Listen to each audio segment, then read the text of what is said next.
अपने सवालों को समझो और उन पे लड़ने की आदत डालो।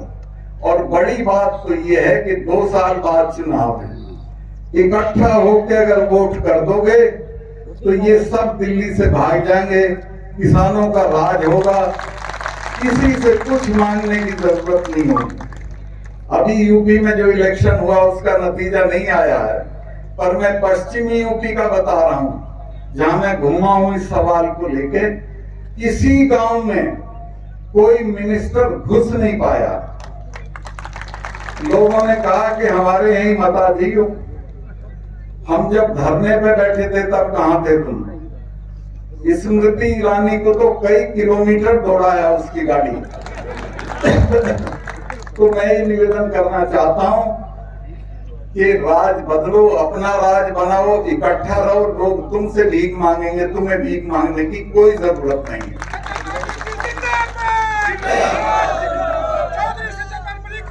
मैं बहुत लंबा, हालांकि मुझे बहुत लोगों ने बड़े बड़े लालच दिए, बड़ा समझाया कि उपराष्ट्रपति हो जाओगे, राष्ट्रपति हो जाओगे। मैं कहा छोड़ो यार, कुछ नहीं होता उसमें। मैं अपने लोगों के साथ रहूंगा, जिनमें पैदा हुआ हूं उनके साथ रहूंगा, उनको मैं नहीं छोड़ सकता हूं। और मैंने तय कर लिया था पहले दिन से कि अगर कहेंगे तो मैं गवर्नरशिप पे ठोकर मार दूंगा, वो कोई चीज ही नहीं होती है।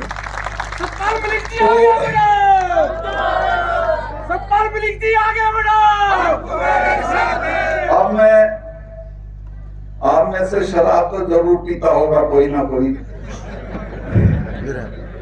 उस भाई के संदर्भ में मैं निवेदन कर, तो खुमार अगले दिन 12 बजे तक रहता है। तो इसी तरह मुझको कश्मीर की खुमारी है, इसलिए मैं कश्मीर का भी जिक्र करूंगा, क्योंकि मैं वहां गवर्नर था और वहां एक धारा थी, धारा 370। महबूबा ये कहती थी कि ये हटेगी तो खून की नदियां बह जाएंगी। फारूक अब्दुल्ला कहता था कि कोई झंडा उठाने वाला नहीं मिलेगा, और तरह तरह से डराते थे। और दिल्ली वाले जो हमारे अफसर हैं वो डरे रहते थे इनसे। मैंने प्रधानमंत्री को कहा कि मैं सिफारिश भेज रहा हूं, मेरी सिफारिश पे होता था वो, आप इसको राज्यसभा में पास कर दो और मेरी जिम्मेवारी है। अगर कुत्ता भी भौंक जाए और आप हैरत करोगे कि वो हटी दफा, सारे नेता गिरफ्तार हुए, चिड़िया नहीं बोली।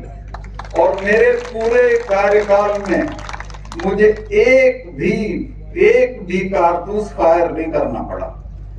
सब मैंने लोगों को डरा रखा था कश्मीर के कि तुम क्या कर लोगे, तुम पे 200 लड़के हैं। ये हमारी फौज का 1 हफ्ते का काम है और हम दुनिया की नंबर 2 नंबर 3 की फौज है। उससे लड़के क्या हासिल करोगे? बातचीत से तुम सब हासिल कर सकते हो। उसका नतीजा ये हुआ कि कश्मीर की जनता ने उस बात को समझा और 370 हटने के बाद भी वहां कुछ नहीं हुआ। किसी को यकीन नहीं था। मैं जिस दिन अगले दिन सुबह मुझे चिट्ठी भेजनी थी अमित शाह जी को, मैंने चीफ सेक्रेटरी को बुलाया और कहा कि ये चिट्ठी भेजनी है कल। बोला क्यों? मगर 370 हट रही है। तो बोला जी ये तो 1000 आदमी मारना पड़ेगा। मैं कहा क्यों? कह ली यहाँ तो रिवाज है, यहाँ तो जब बुरहान वानी मरा था तो 150 आदमी मरा था, ये तो थानों पे चढ़ जाएंगे, तो हथियार छीन लेंगे और आप भी अपनी सिक्योरिटी में से कश्मीरियों को हटा दो। मगर तुम बेवकूफी की बात मत करो, मेरी सिक्योरिटी में यही रहेंगे और मैं इस 370 को हटा के दिखाऊंगा। कुछ नहीं होने का, कुछ भी नहीं हुआ। चिड़िया नहीं मरी, कुत्ता नहीं भौंका और ये नेता शाम को उठवा के मैंने जेल में भेज दिए। लोगों का ये जरूर आया मेरे पास फोन के साहब अभी ने छोड़ियो मत। समझे आप?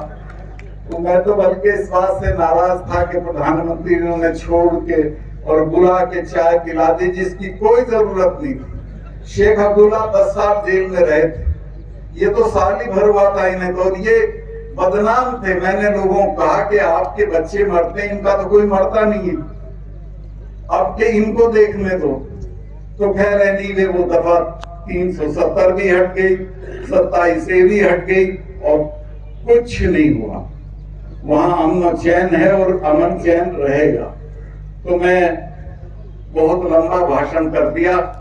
जरा खाप के जो चौधरी साहिबान हैं उनके सामने सर झुकाते हुए ये कहना चाहता हूं कि आज तो मैं सम्मान कराने आया हूं, लेकिन कभी आपकी लड़ाई होगी तो सबसे पहले आऊंगा। जब आप कभी भी कोई संकट पड़े तो मुझे याद कर लेना। आज मुझे इस बात का अफसोस है कि मैं चबूतरे पे नहीं जा पा रहा हूं, लेकिन फिर किसी वक्त जब वो चबूतरे का काम निबट जाएगा वहां भी जाऊंगा। और ये जो हमारी खापें हैं इनको बड़ा बदनाम करते हैं अखबार के लोग, ये हमारी ताकत है। औरंगजेब से लेके बहादुर शाह जफर तक सबकी चिट्ठियां मौजूद हैं हमारी।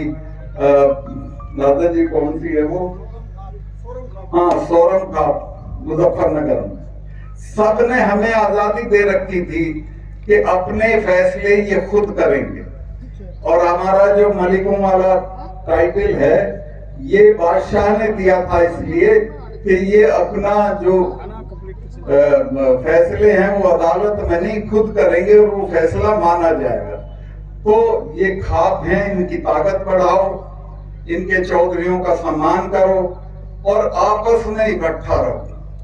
ये जो छोटी मोटी चीजों पे अलग अलग हुक्का लेके बैठना ये अच्छा काम नहीं है।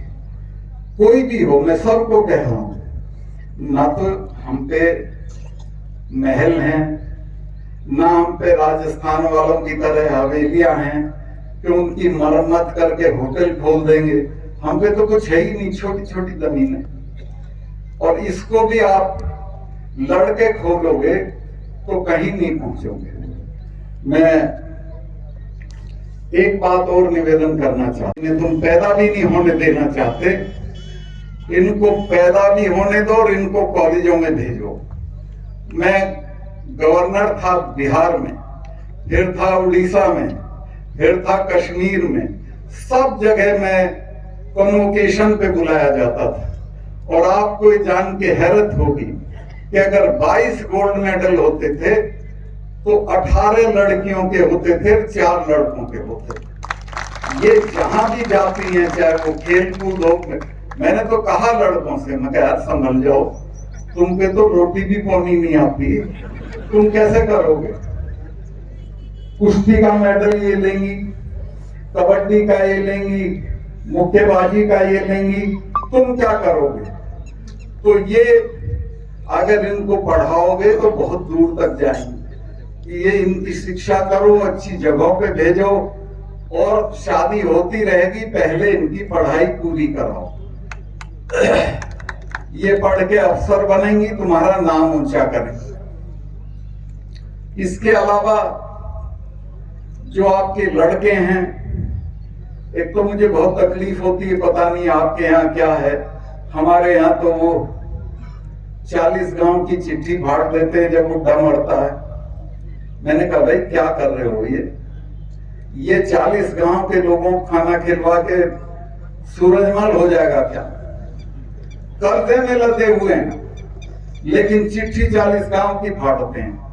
ये रिवाज बंद करो, दहेज बंद करो, अपने बच्चों को बढ़िया से बढ़िया जगह पे पढ़ाओ और खासतौर से लड़कियों, ये बहुत दूर तक जाएंगी और आपका नाम ऊंचा करेंगी। अभी तो मैं देखता हूँ खेलों में भी, कल मैं देख रहा था, कल हमारी लड़कियां हॉकी में खेल रही थी स्पेन के मुकाबले। सारी गरीब घरों की बच्चियां थी, सारी ट्राइबल इलाकों की बच्चियां थी और मेरा सीना गर्व से फूल गया जब वो फटाफट गोल कर रही थी। ये लड़के तो हमारे ऐसे ही हैं, फिसड्डी पर फिर भी मुझे अफसोस होता है कि इन्हें तो ये तो दारू पकड़ लेते हैं बहुत जल्दी और बर्बाद हो जाते हैं। लेकिन ये बच्चियां दूर तक जाएंगी, इनको आप पढ़ाओ, अच्छी जगहों पे पढ़ाओ। ये 40 गांव की चिट्ठी फाड़ना बंद करो, दहेज बंद करो, आपस में झगड़े बंद करो, आपस का जो किसी भी तरह का विवाद है उसे पंचायतों में, खाप में निपटाओ और इकट्ठा होके रहो तो तुम्हें कोई नहीं हरा सकता। आपने देख लिया, इस किसान आंदोलन में देख लिया, सिर्फ एकता की वजह से तुम्हारा कुछ नहीं बिगड़ा। और बड़ी चीज ये हुई कि इससे पहले न सिखों को ये पता था कि हम उनके हैं, न हमें ये पता था कि ये हमारे हैं। अब तो हम 1 और 1 11 हो गए, हमारा कोई कुछ नहीं बिगाड़ सकता। आप सिर्फ इकट्ठा रहो और अपने बच्चों को तालीम दो, दुर्व्यसन से बचो और आगे बढ़ो। बहुत लंबा भाषण मैंने कर दिया, मेरी समझ में भी नहीं आ रहा था क्या बोलना है, क्योंकि पंचायत और खाप के लायक मेरे पास भाषण भी नहीं था। खैर मैंने अपना काम चला लिया है, कोई गलती हुई हो माफ करना। इन खापों का जो खाप यहाँ आई 100 की 100, कभी इन पे कोई संकट पड़े तो मुझे याद कर लेना, मैं आपके लिए हाजिर हो जाऊंगा। बहुत बहुत धन्यवाद। जो भी सम्मान या उपाधि आपने मुझे दी है, मैं इसको वापस करता हूँ उन किसानों के लिए जो पूरा 1 साल दिल्ली की सड़कों पर पड़े रहे। और दुनिया के इतिहास में कोई ऐसा आंदोलन नहीं हुआ कि जिसमें चिड़िया ना मारी गई हो और जिसने अपना उद्देश्य हासिल कर लिया। मैं जब देखता था अपने लोगों की दुर्गति, उनकी परेशानी, तीनों मौसमों में, गर्मी में, सर्दी में, बारिश में, किस तरह सड़क पे पड़े हुए थे। बड़े बड़े चौधरी जिनकी 40-40 गांव में बात चलती है, वो दिल्ली की सड़कों पे पड़े थे। और वहां से 10 किलोमीटर पे प्रधानमंत्री रहता है, उसने जाके उनकी कोई बात नहीं पूछी, जानकारी नहीं करी। कुतिया भी मरती है तो दिल्ली से चिट्ठी जाती है उसके लिए। हमारे 700 लोग मर गए, कोई किसी तरह का संवेदना का खत नहीं गया। जब मैं इस बात से बहुत दुखी हुआ तो मैंने तय कर लिया कि मैं गवर्नरशिप छोड़ दूंगा और मैं इनके साथ लड़ाई में शरीक होऊंगा। मैं ये बात बताने के लिए, मैं नाम नहीं बताऊंगा, मेरे दोस्त हैं जो मिनिस्टर हैं इसी सरकार में, उनके पास गया कि साहब मैं तो छोड़ रहा हूं। उसने कहा बेवकूफी मत करना, इनके लिए बोल, इनके लिए लड़, इनके धरने पे बैठ, लेकिन छोड़ना तब जब तुम्हें ये कहें दिल्ली वाले कि छोड़ दो, उससे पहले मत छोड़ना। ठीक है। तो मैं प्रधानमंत्री से मिलने गया और मैंने उनसे कहा कि साहब पता नहीं आपको शर्म आती है कि नहीं, मुझे तो बहुत शर्म आती है कि हम पदों पे बैठे हैं और हमारे पुरखे वहां बैठे हैं और उनके साथ क्या क्या हो रहा है। और मैं कहूँ उन्हें तो आप उनसे बात करके इस मामले को निपटाएं, चूंकि की तरफ नहीं है। तो खैर मैं नहीं बताऊंगा प्रधानमंत्री ने क्या कहा, लेकिन मुझे बहुत तकलीफ हुई और मैंने तय किया कि इस लड़ाई में अब मैं आखिर तक बोलूंगा। मुझे कई दोस्तों ने सलाह दी कि अगर तुम चुप रहोगे तो राष्ट्रपति बन जाओगे, चुप रहोगे तो उपराष्ट्रपति बन जाओगे। मैंने कहा मैं इन पदों पे लात मारता हूं। राष्ट्रपति मेरे बड़े सम्मानित हैं, अभी रिटायर होंगे 4 महीने बाद, कुतिया भी रास्ता नहीं छोड़ेगी। कुछ नहीं होते ये पद, इन पदों का कोई मतलब नहीं है अगर आप अपने सवालों के लिए लड़ते नहीं हो। चौधरी चरण सिंह जी के साथ मैंने काम किया, वो ये कहते थे कि बेटा तुम्हारे वर्गों के सवाल पे जब कोई बात आए तो कुछ भी छोड़ देना, लेकिन समझौता मत करना। तो मैंने भी तय किया कि नहीं, इसमें मुझे बोलना है और मैं बराबर बोला। और जिस दिन ये कानून वापस हुए उसके तो 1 दिन पहले मैंने कहा कि अगले चुनाव में प्रधानमंत्री ढूंढा नहीं मिलेगा, ये सब गायब हो जाएंगे, किसान इनको भगा देंगे। खैर वो अगले दिन ही उन्होंने, उनकी अकल में आई या किसी ने सलाह दी, उन्होंने एक आधा अधूरा सा समझौता कि मैं इनको वापस लेता हूं। हालांकि हमारे अभी भी सवाल वहीं के वहीं हैं और ये आज के सवाल नहीं हैं।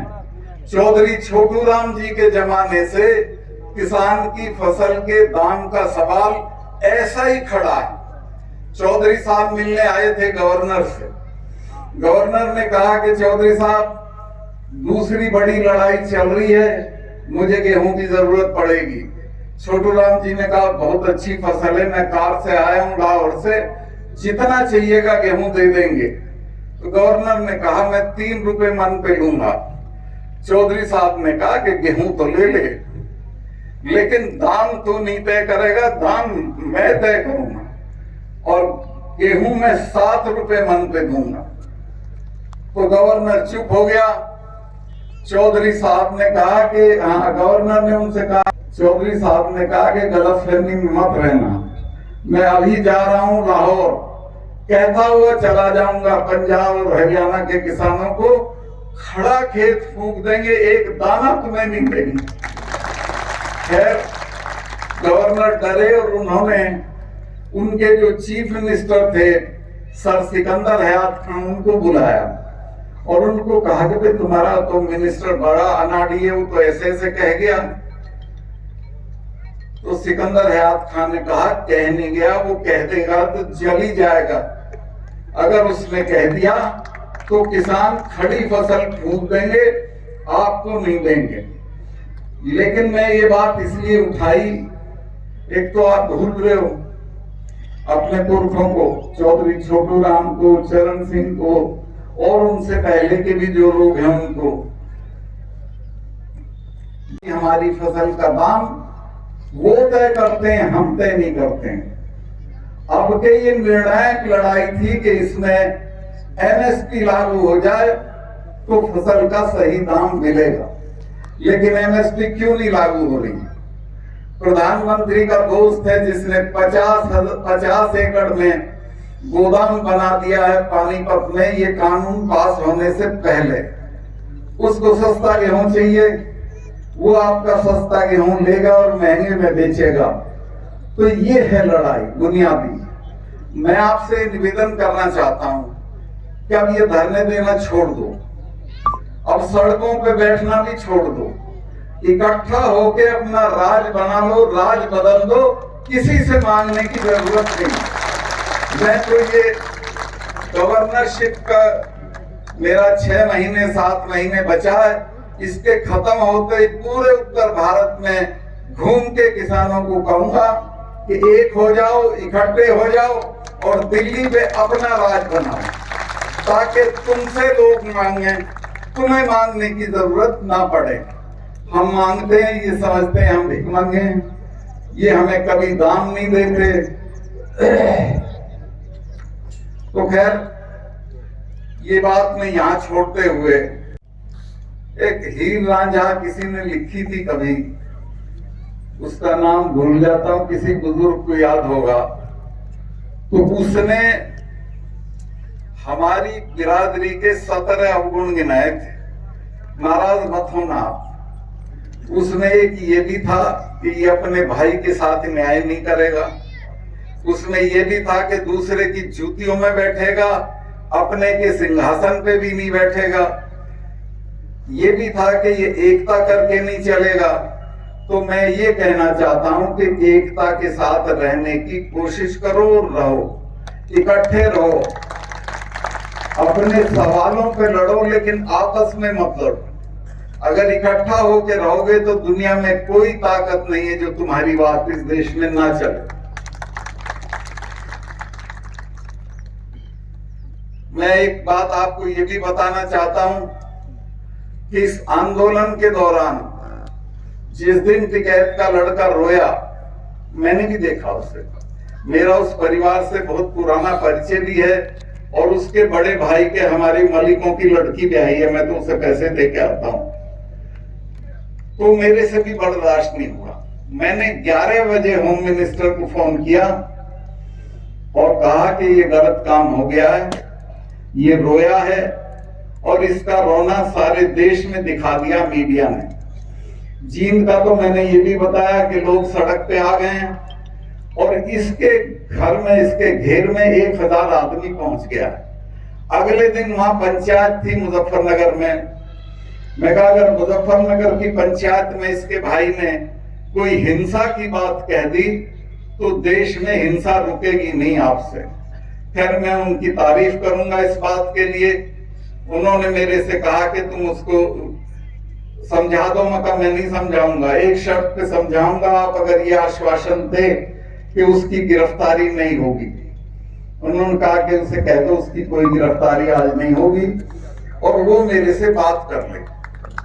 मैंने उसे कहा, उसने इनको फोन किया, ये लाइन पे थे और इन्होंने कहा कि ठीक है कोई गिरफ्तारी नहीं होगी, तुम अपने भाई को कह देना कि हिंसा की कोई कॉल कल की पंचायत में ना दे। उसने कहा ठीक है जी मैं कह दूंगा। तो इस तरह टिकैत की गिरफ्तारी रुक गई और आज तक मैं ये कह रहा हूं आपसे कि हमें ऐसा मत बनाओ और ऐसे मत बनो कि हमें दूसरों से मांगना पड़े। ऐसे बनो कि आपसे लोग मांगे, आपसे कहें कि ऐसा कर लो। एक जब मैं गया प्रधानमंत्री जी से मिलने तो बहुत नक्शेबाजी में थे। मैं उनका सम्मान करता हूं, कोई बात ऐसी नहीं कहूंगा कि जिससे ये अखबार वाले ले उड़े। तो मैंने उन्हें कहा कि आप गलतफहमी में मत रहना। ये जो सिख हैं ये उठने वाले नहीं है, पहले आप जाओगे बाद में जाएंगे।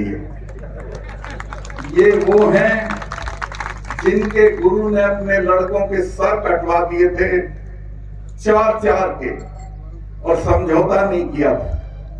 और ये हमारे वाले हैं, ये तो हारते ही नहीं है किसी से और ये दोनों अब एक हो गए। तो मैं कहा इनसे पंगा मत लो। उस सिखों के बारे में मैंने उन्हें ये भी बताया कि जब मिसेस गांधी ने अकाल तख्त तोड़ा तो उसके बाद उन्होंने अपने फार्म हाउस पे 1 महीने तक